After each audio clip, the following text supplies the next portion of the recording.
Here we've got a 2011 Infiniti G37. We're going to go under it.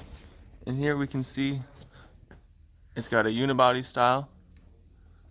You can see that running all the way through here. It's got a subframe holding up all the suspension pieces up here.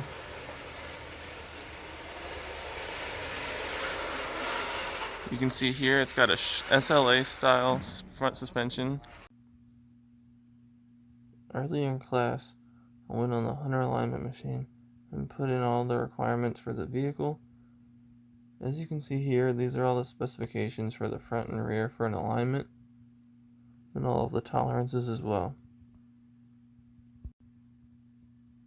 Next, I'm going to go through all the steps required to align the front and rear of the vehicle, along with all the components that you need to check beforehand to make sure that everything is fine, to go ahead and throw it on the alignment rack and make sure nothing is damaged. You should definitely check the front stabilizer link, stabilizer bar, the control arm bushings for the lower front. Definitely check the ball joints. Check control arms to make sure that nothing is bent. Check the steering knuckle. Check the strut assembly, make sure that it's not leaking at all.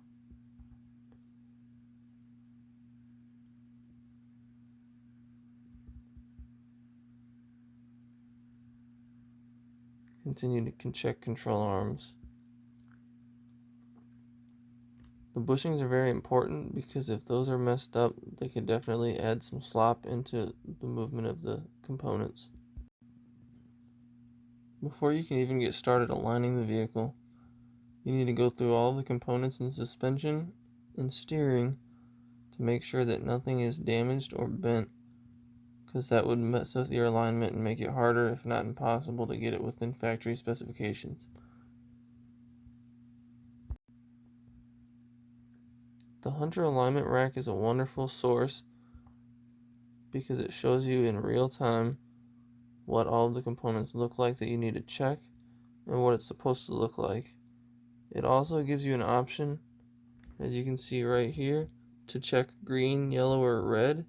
So depending on how the component looks to you in real life, it will keep track of how good it looks to you.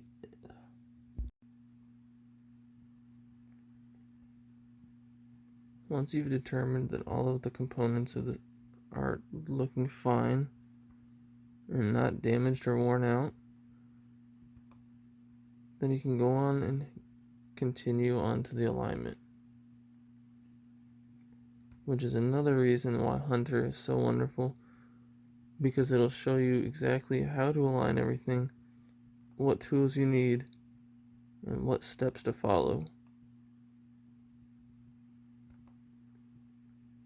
And if it doesn't have an actual picture of the component on the actual vehicle itself, it has a nice diagram that helps as well.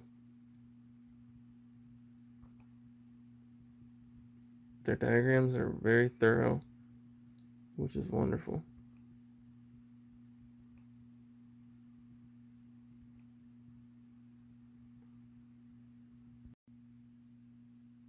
The Hunter alignment machine is a wonderful source because it shows you an actual image of all of the components and what they're supposed to look like. It allows you to double check and make sure that all of your parts are within specification.